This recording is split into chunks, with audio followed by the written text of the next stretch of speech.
To study with ज्ञान प्रकाश। तो 26 जून को आपका वीडियो री एग्ज़ाम का पहला शिफ्ट का यह क्वेश्चन पेपर है और इसमें हम क्या देखने वाले हैं कि सामान्य जानकारी, जनरल अवेयरनेस और हिंदी में कौन कौन से प्रश्न पूछे गए थे। रही बात यहाँ पर रीजनिंग की तो उसके लिए एक अलग वीडियो होगा। यहाँ पर केवल क्वेश्चन आंसर ही मैं आपको बताने वाला हूँ क्योंकि यह आंसर की है। तो चलिए देखते हैं। पहला क्वेश्चन है, कौन सा कानून भोपाल गैस त्रासदी के तुरंत बाद लागू हुआ था। तो दोस्तों इसका आंसर ऑप्शन सी है, पर्यावरण संरक्षण अधिनियम, जो कि लागू हुआ 1986 में। और भोपाल गैस त्रासदी कब हुई थी? 1984 में हुई थी। ठीक। इसके बाद अगला क्वेश्चन है, हाल ही में भारतीय मूल के अजय बंगा को किस संस्थान का 14वां अध्यक्ष बनाया गया। तो फ्रेंड्स ये बनाए गए हैं विश्व बैंक के, यानी कि आपका जो आंसर है ऑप्शन सी है। फिर अगला क्वेश्चन है कि भूपेन हजारिका सेतु, जिसे ढोला सदिया पुल भी कहा जाता है, किस नदी पर जलीय विस्तारों पर भारत का सबसे लंबा पुल है। तो दोस्तों इसका आंसर है लोहित नदी पर। आप जानते ही हैं इसके बारे में, हालांकि यह पुल कई सालों से चर्चा में रहा है। तो अगला क्वेश्चन है, किस देश के शोधकर्ताओं ने अदृश्य गैलेक्सी या ब्लैक गैलेक्सी की खोज की है। तो इटली। अगला है, पीएम मोदी ने किस राज्य में जल जन अभियान का वर्चुअल उद्घाटन किया है। जल जन अभियान का वर्चुअल उद्घाटन किया गया था राजस्थान में प्रधानमंत्री मोदी के द्वारा। अगला क्वेश्चन था यहाँ पर, मेरो रुख मेरो संतति, मेरो रुख मेरो संतति नामक नई हरित पहल की शुरुआत की गई कहाँ पर। तो इसका आंसर था सिक्किम। कौन सा देश रामायण से जुड़े स्थलों की पहचान कर भारत के लक्षित पर्यटन को बढ़ावा दे रहा है। तो दोस्तों ये श्रीलंका है, यानी कि ऑप्शन सी। फिर इसका अगला क्वेश्चन था, भारतीय सेना ने किस राज्य में सबसे ऊंचा प्रतिष्ठित राष्ट्रीय ध्वज स्थापित किया। जम्मू और कश्मीर। नेक्स्ट है आपका, केंद्रीय मंत्री श्री नरेंद्र सिंह तोमर ने निम्नलिखित में किस स्थान पर भारतीय चारागाह और चारा अनुसंधान संस्थान में बीज प्रसंस्करण और भंडारण सुविधा का उद्घाटन किया। तो दोस्तों इसका आंसर था झांसी। अगला क्वेश्चन था, उत्तर प्रदेश सरकार ने खेलो इंडिया योजना के तहत कितने जिलों के जिलेवार खेलों को ODOS यानी कि वन डिस्ट्रिक्ट वन स्पोर्ट, एक जिला एक खेल में शामिल करने के लिए केंद्र सरकार की सहमति ली है। तो कुल 10 जिलों में, ये याद रखना इम्पॉर्टेंट है। ऑपरेशन सद्भावना भारतीय सेना द्वारा किस राज्य या केंद्र शासित प्रदेश में शुरू किया गया। तो इसका आंसर ऑप्शन डी है, यानी कि लद्दाख। फिर दोस्तों इसका अगला क्वेश्चन देखते हैं, किस राज्य में दुनिया के सबसे लंबे रेलवे प्लेटफार्म का उद्घाटन किया गया। तो अभी तक यह उत्तर प्रदेश था, लेकिन अब कर्नाटक हो गया है। ऑप्शन ए इसका करेक्ट है। जब नगद आरक्षित अनुपात यानी कि CRR RBI द्वारा बढ़ाया जाता है तब अर्थव्यवस्था में पैसे की आपूर्ति में कमी लाई जाती है, यानी कि ऑप्शन बी इसका करेक्ट है। अगला क्वेश्चन है, उत्तर प्रदेश के किस जिले में बालिकाओं को उसके जीवन के विभिन्न चरणों में सशर्त रोकड़ हस्तांतरण प्रदान करने के लिए मुख्यमंत्री कन्या सुमंगला योजना स्टार्ट की गई। तो लखनऊ, ऑप्शन बी सही है। फिर देखिए, भारतीय संविधान में सामाजिक समानता का क्या अर्थ है। तो दोस्तों इसका आंसर है समाज के सभी वर्गों के लिए समान अवसर। अगला क्वेश्चन था कि विश्व मौखिक स्वास्थ्य दिवस वर्ल्ड ओरल हेल्थ डे 2023 कब मनाया गया। तो मार्च, तो आप लोग मार्च और अप्रैल का जो दिवस है उसको ज़रूर देख लीजिएगा अगले शिफ्टों के लिए। यह 20 मार्च को मनाया गया था। पशुपति मुहर सिंधु घाटी सभ्यता के मोहनजोदड़ो नामक स्थान से प्राप्त हुई है। Option D. कौन सा देश बैंकॉक थाईलैंड में APPU यानी कि एशियन पैसिफिक पोस्टल यूनियन का प्रभार लेता है। तो इसका आंसर है ऑप्शन डी, यानी कि भारत। फिर है क्वेश्चन नंबर 119, किस राज्य में विश्व का सबसे बड़ा नदी द्वीप स्थित है। यह माजुली द्वीप है जो कि असम में स्थित है ब्रह्मपुत्र नदी पर। कौन सी शरीर की सबसे छोटी हड्डी है। यह स्टेपीज है, यानी कि रकाब। और लाफिंग गैस क्या है दोस्तों। तो ये नाइट्रस ऑक्साइड, इसको इंडिकेट करते हैं N2O से। कौन सा विटामिन लाल रक्त कोशिकाओं के निर्माण के लिए महत्वपूर्ण है? तो यह विटामिन B12 है, ऑप्शन डी। फिर इसका अगला क्वेश्चन था, मिसमी नामक जो जनजाति होती है, मिसमी जनजाति या किस राज्य के निवासी होते हैं? तो इसका आंसर था अरुणाचल प्रदेश, अरुणाचल प्रदेश। तो इसका आंसर हो गया ऑप्शन बी। फिर अगला क्वेश्चन था इसका कि गारो और खासी किस राज्य की सहयोगी राजभाषाएं हैं? तो दोस्तों ये मेघालय में बोली जाती हैं, विकल्प ए। कौन सा पहला और सबसे बड़ा निक्षेपागार है जो वर्तमान में भारत में कार्यरत है? इसका आंसर था NSDL। भारतीय संविधान की किस अनुसूची में पंचायतों की शक्तियों का वर्णन किया गया है? तो ग्रामीण अनुसूची में इसमें कुल 29 विषय हैं, ये भी आप याद रखना। और अगला क्वेश्चन है कि मथानिया मिर्च किस राज्य से संबंधित है? तो यह राजस्थान से संबंधित है। एक मरचा चावल भी है जिसको GI टैग मिला है, वो भी इम्पोर्टेंट है, बिहार से है, चंपारण। पानी के दबाव की स्थिति में उगने वाले पौधों को किस नाम से जाना जाता है? यहाँ पर थोड़ा सा इंग्लिश वाला वर्जन ही ठीक रहेगा। जहाँ पर पानी की कमी होती है, यानी कि the plants which grow under water stress. अब पानी का दबाव, इसको लोग आप हाइड्रोफाइट मान लेंगे, गलत हो जाएगा। ये वाटर स्ट्रेस की बात हो रही है, जहाँ पर पानी कम होता है उसको ज़ीरोफाइट्स कहते हैं।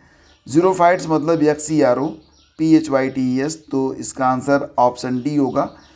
और देखो, जल्दबाजी मत करना जब भी पढ़ना, अगर कहीं पर कोई कन्फ्यूजन हो तो इंग्लिश में पढ़ने की कोशिश करना। इंग्लिश बहुत टफ नहीं होती है, आराम समझ में आ जाएगी और उत्तर गलत नहीं होगा। संविधान का कौन सा अनुच्छेद राष्ट्रीय अनुसूचित जाति आयोग से संबंधित है, यानी कि SC? तो यह है अनुच्छेद 338। वहीं पर अगर ST के बारे में बात करें तो इसका उल्लेख 338A में मिलता है, ये भी आपको पता होना चाहिए। कौन सी पाँचवीं पीढ़ी के कंप्यूटरों की नींव है? पाँचवीं पीढ़ी के कंप्यूटरों की नींव कौन सी है दोस्तों? तो ये VVLSI है, यानी कि ऑप्शन ए इसका करेक्ट है। टोडरमल को किस नाम से जाना जाता था? तो टोडरमल को दोस्तों जाना जाता था मुशर्रफ-ए-दीवान के नाम से, यानी कि विकल्प डी सही है। कलमकारी चित्रकला का संबंध किससे है? दक्षिण भारत में हाथ से रंगा हुआ सूती कपड़ा, यानी कि विकल्प डी सही है। फिर देखते हैं अगला क्वेश्चन, चोल साम्राज्य के संस्थापक कौन थे? तो इसका आंसर है विजयालय चोल। गांधी जी ने किस घटना के कारण असहयोग आंदोलन का आह्वान किया था? बेसिकली ये गलत हो जाएगा, आह्वान नहीं किया था बल्कि समाप्त किया था उसे। चौरी चौरा नामक घटना हो गई थी, तो थोड़ा सा यहाँ पर प्रश्न ही गड़बड़ हो गया है। ब्लिट्ज जो शब्द है यह किससे जुड़ा हुआ है दोस्तों? तो यह शतरंज से जुड़ा हुआ है, ब्लिट्ज, ठीक है। दुनिया की पहली स्वचालित चालक रहित ट्रेन का अनावरण किस देश में किया गया है? तो जर्मनी में, विकल्प ए सही है इसका। फिर है कि 6वीं से 14वीं शताब्दी तक कौन सा सबसे शक्तिशाली महाजनपद था?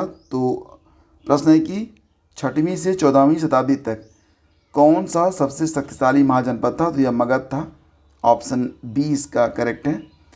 फिर दोस्तों अगला क्वेश्चन देखते हैं। अगला क्वेश्चन इसका क्या है, दलमा अभयारण्य किस राज्य में स्थित है? दलमा अभयारण्य, तो दोस्तों ये स्थित है झारखंड में, यानी कि इस क्वेश्चन का ऑप्शन सी करेक्ट है। माई लाइफ ये आत्मकथा है बिल क्लिंटन की। नेक्स्ट है, भारत का कौन सा राज्य किसी भी अंतर्राष्ट्रीय सीमा को नहीं छूता है? तो तेलंगाना। नेक्स्ट है आपका, जिस ग्रह पर सबसे अधिक वलय हैं वह कौन सा है? तो वो शनि है।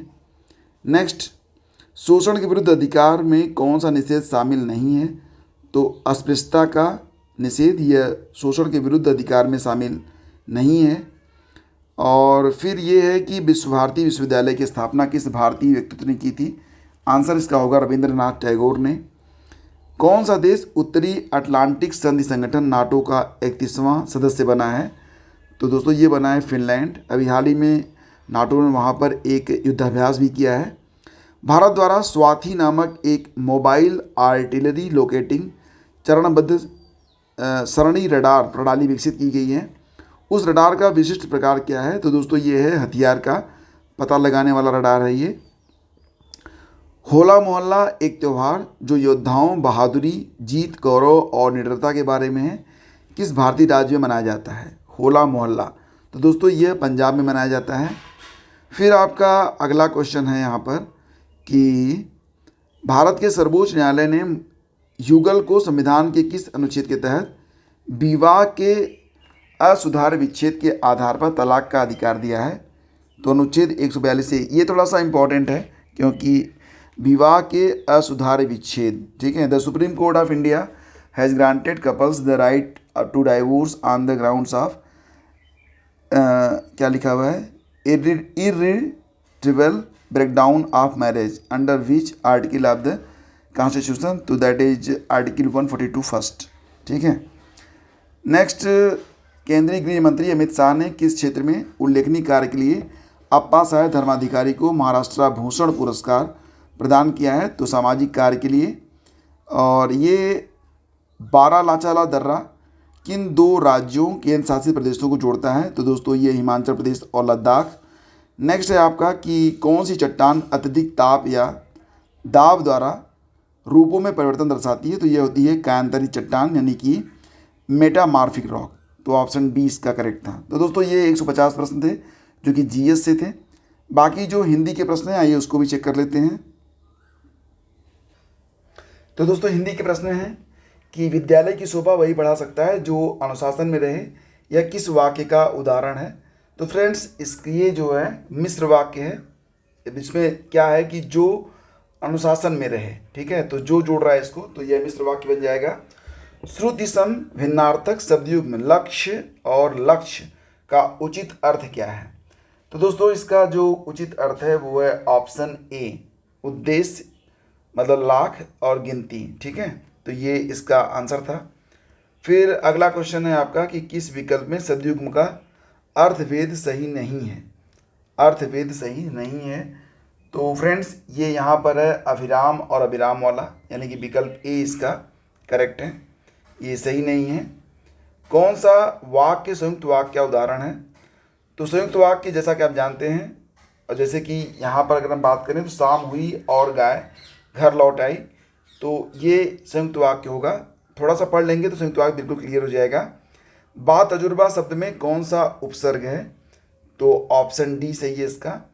कौन सा वाक्य मिश्र वाक्य है? तो दोस्तों मिश्र वाक्य के बारे में बात हो रही है यहाँ पर। मैंने सुना है कि आपके देश में अच्छा राज प्रबंध है, तो यही ऑप्शन डी ये सही होगा, ये मिश्र वाक्य है। अगला क्वेश्चन है कि शुद्ध वाक्य कौन सा है? तो भारत में अनेक जातियाँ हैं, भारत में अनेक जातियाँ हैं, उसे अनुत्तीर्ण होने की आशा है, ये गलत हो जाएगा। कृपया आज का अवकाश देने की कृपा करें, और अब 2 बार कृपया आ रहा है इसमें। काट कर फल बच्चे को खिलाओ, तो ये भी गलत हो जाएगा। सही जवाब ऑप्शन इसका सी है, ठीक है। फिर अगला क्वेश्चन देखते हैं। प्रश्न होगा कि कौन सा शब्द पुल्लिंग है? इसमें कौन सा शब्द पुल्लिंग है? तो फ्रेंड्स यहाँ पर जो पुल्लिंग है क्या होगा बताओ? दंपति, यानी कि विकल्प सी। आडंबर का पर्यायवाची शब्द नहीं है, कौन सा? तो दर्प, दर्पाने घमंड होता है, आडंबर नहीं होता है। ये अनुच्छेद आपको पढ़ना था और इसके बाद इसी पर आधारित जो प्रश्न है उसको आंसर करना था आपको। तो फिलहाल यहाँ पर बड़े बांधों का निर्माण करना अत्यधिक जटिल क्यों होता है? इसका जवाब ऑप्शन डी में था, ठीक है। क्वेश्चन पेपर आपको मैं भेज दूंगा टेलीग्राम चैनल पर, वहाँ पर जाकर पढ़ लीजिएगा। जल की मांग क्यों बढ़ती जा रही है? तो इसका सही जवाब ऑप्शन ए है। यहाँ पर जो उत्तर होंगे वो आपके पैराग्राफ के मुताबिक होंगे। जल संचयन वह है जिसमें डैश सही कथन से वाक्य पूरा करो, तो ये था ऑप्शन ए। फिर जल संरक्षण का सही समास विग्रह और समास का नाम क्या है?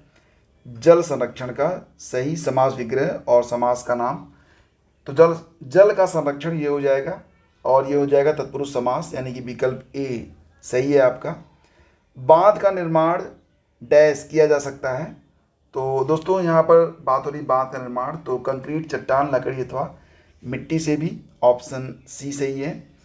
कंठ से उत्पन्न होने वाले जो वर्ण होते हैं वो ग और घ माने जाएंगे, यहाँ पर ऑप्शन बी करेक्ट है। फिर अगला क्वेश्चन था किस कवि की काव्य भाषा ब्रज नहीं है? तो मैथिली शरण गुप्त, ये इसका सही आंसर होगा। फिर अगला क्वेश्चन है मानसरोवर में किस कहानीकार की कहानियाँ हैं? सही जवाब है प्रेमचंद, ऑप्शन सी सही है। अध्यक्ष महानगर पालिका को लिखे जाने वाले वाल शिकायती पत्र किस श्रेणी में आएगा? तो दोस्तों ये आएगा आपका व्यक्तिगत पत्र। जब प्रथम वर्ण व्यंजन और दूसरा वर्ण स्वर हो तो उस, अब देखो एक व्यंजन हो रहा है दूसरा वर्ण, तो वहाँ पर व्यंजन संधि होती है, यानी कि विकल्प ए सही होगा। और कबीरदास की भाषा कौन सी थी? तो कबीरदास जी की जो भाषा थी वो क्या थी? वो पंचमेल खिचड़ी भाषी, यानी कि विकल्प बी। एक भारतीय आत्मा किसको कहा गया है? याद रखना, ये इंपॉर्टेंट है। माखनलाल चतुर्वेदी को एक भारतीय आत्मा कहा गया है। संविधान के किस अनुच्छेद के अनुसार संघ की राजभाषा हिंदी और लिपि देवनागरी है? तो दोस्तों ये अनुच्छेद 343 है, यानी कि विकल्प डी आपका यहाँ पर करेक्ट है। प्राकृत, संस्कृत, अपभ्रंश, पाली, इन भाषाओं में प्राचीनतम भाषा कौन सी है? प्राकृत, संस्कृत, अपभ्रंश और पाली में सबसे प्राचीनतम भाषा यहाँ पर संस्कृत है दोस्तों। इसके बाद आपका अगला क्वेश्चन है, कौन सी रचना या रचना संग्रह ब्रज भाषा में है? तो ब्रज भाषा में है रसखान की रचनावली, यानी कि ऑप्शन सी इसका सही है। फिर हम चूड़ियाँ पहन रहे हैं, वाक्य की क्रिया किस काल की है? तो चूड़ियाँ पहन रहे हैं, तो यह अभी अपूर्ण वर्तमान काल होगा, समझ रहे हैं आप। कौन सा संधि विच्छेद नहीं है? कौन सा संधि विच्छेद सही है, ये प्रश्न यहाँ पर है। तो यहाँ पर आप देखेंगे तो ऑप्शन डी सही होगा, मधुधन अरि बराबर मध्वरि, ये कहा जाएगा। अपादान कारक का प्रयोग किस विकल्प में नहीं हुआ है? अपादान मतलब होता है अलग होना। यमुना नदी हिमालय से निकलती है, बिल्ली छत से कूदी, पिताजी कार से गए हैं, वह चूहे से डरता है। तो दोस्तों यहाँ पर जो अपादान कारक है, पिताजी कार से गए हैं, ये इसमें नहीं होगा। बाकी देखिए से किस कारक या चिन्ह होता है? तो अपादान में, जैसे कि पेड़ से पत्ते गिरते हैं। समझौता शब्द में कौन सा प्रत्यय लगा है? समझौता में प्रत्यय कौन सा लगा है? तो दोस्तों इसमें औता लगा हुआ है, ऑप्शन ए। व्यष्टि शब्द का विलोम शब्द क्या होगा? व्यष्टि का जो विलोम होगा वो हो जाएगा समष्टि, ऑप्शन बी। और कौन सा समास का प्रकार सही नहीं है? तो पंचवटी में द्विग समास है, क्योंकि पंच माने 5। विद्या भंडार तत्पुरुष समास सही है। इसके बाद पर्णकुटी में द्वंद्व समास नहीं है, यही हमारा आंसर बनेगा, और बाकी सब यहाँ पर सही है। फिर चलिए आगे बढ़ते हैं, और अगला क्वेश्चन है, कबहु हो यही रहन रहोगे, श्री रघुनाथ कृपालु कृपाते, संग स्वभाव कहोगे, जथा लाभ संतोष सदा, काहू सो कछु न कहोगे चहोगे, परहित निरत निरंतर, मन क्रम वचन नेम निभाओगे। उपर्युक्त पंक्तियों में निहित रस कौन सा है? तो यहाँ पर क्या बात हो रही है? रस के बारे में बात हो रही है कि इसमें कौन सा रस होगा। तो फ्रेंड्स यहाँ पर है शांत रस, ऑप्शन डी इसका सही है। श्रृंगार रस का उदाहरण कौन सा होगा? तो ऑप्शन सी वाला जो है, ठीक है। पास ही मिलकर उगी है डी, ये सही जवाब है। पास ही मिलकर उगी है बीच में अलसी हटीली, देह की पतली कमर की है लचीली, नील फूले फूल को सर पर चढ़ाकर कह रही है जो छुए वह, दो हृदय का दान उसको। तो यह श्रृंगार रस है, ठीक है। इसके बाद कौन सा अर्थालंकार का एक प्रकार है? तो अर्थों के द्वारा जहाँ पर चमत्कार उत्पन्न होते हैं वो अर्थालंकार होता है, लाइक एज रूपक अलंकार। इसके बाद है मौन और संपन्न शब्दों के क्रमशः सही विलोम शब्दों का चयन कीजिए। मौन का विलोम क्या होगा? संपन्न का, तो मुखर हो जाएगा मौन का, संपन्न का हो जाएगा विपन्न, यानी कि ऑप्शन सही होगा यहाँ पर सी। फिर अगला क्वेश्चन है कि किस वाक्यांश के लिए प्रयुक्त शब्द सार्थक है? किस वाक्यांश के लिए जो बिना मेहनत काम करता है वो अवैतनिक होता है, यही सही है। प्रत्युपन्नमति शब्द के लिए सही वाक्यांश कौन सा होगा? तो फ्रेंड्स ये हो जाएगा आपका जिसकी बुद्धि में तुरंत नई सूझ उत्पन्न हो, यानी कि विकल्प बी इसका करेक्ट है। कौन सी वर्तनी शुद्ध है? तो यहाँ पर पहली वर्तनी आशीर्वाद। पर्यायवाची युग्म सही नहीं है कौन सा? तो फ्रेंड्स यहाँ पर जलधि और अम्बुद, ये इसका आंसर बनेगा। और तत्सम शब्द कौन सा है? तो यहाँ पर है कृपा। फिर सलाका का तद्भव रूप कौन सा है? तो फ्रेंड्स सलाका का जो तद्भव रूप है वो क्या होगा? तो सलाका का मतलब सलाई से होता है, विकल्प ए करेक्ट होगा। तत्सम और तद्भव का कौन सा युग्म सही नहीं है? तत्सम और तद्भव का कौन सा युग्म सही नहीं है? 42। पौत्र और पुत्र, ये ऑप्शन ए। तरन तनुजा तट तमाल तरुवर बहुछाए, तो यहाँ पर कौन सा अलंकार है? तो तरन तनुजा त वर्ण की बारंबारता है, यहाँ पर अनुप्रास अलंकार होगा। एक ही वर्ण बार बार आ रहे हैं तो अनुप्रास अलंकार। फिर होगा कि तिथि शब्द का बहुवचन क्या है? तो तिथि शब्द तिथियों हो जाएगा इसका। आप जानते ही हैं तिथि का तिथियां भी हो सकता है, हालांकि ऑप्शन सी सही रहेगा।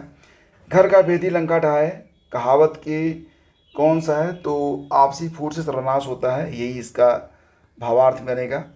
ठठेरा शब्द का स्त्रीलिंग क्या होगा बताओ? तो ठठेरन, ठीक है, ये विकल्प ए करेक्ट होगा इसका। आँखों का तारा मुहावरे का क्या अर्थ है? तो मतलब अति प्रिय। और मान न मान मैं तेरा मेहमान, तो मतलब भैया ज़बरदस्ती गले पड़ रहे हैं आप। तो इसके बाद वाक्य के शुद्ध रूप का चयन कीजिए। तो वन में प्रातःकाल का दृश्य बहुत ही सुहावना होता है, तो यहाँ पर जो ऑप्शन बी है वो करेक्ट है। इसके बाद ये देखो अंतिम प्रश्न होगा, किस विकल्प में सही शब्द, किस विकल्प में सभी शब्द तद्भव हैं? तो छकड़ा काजल और खेत वाला विकल्प, यानी कि विकल्प डी। तो आपकी हिंदी और जीएस हो गया, बाकी रीजनिंग बची है, उसको भी करवा देता हूँ थोड़ी देर में। Thank you so much. Reasoning के लिए आप लोग वीडियो का डिस्क्रिप्शन या पहला कमेंट बॉक्स चेक कर लेना। Thank you so much.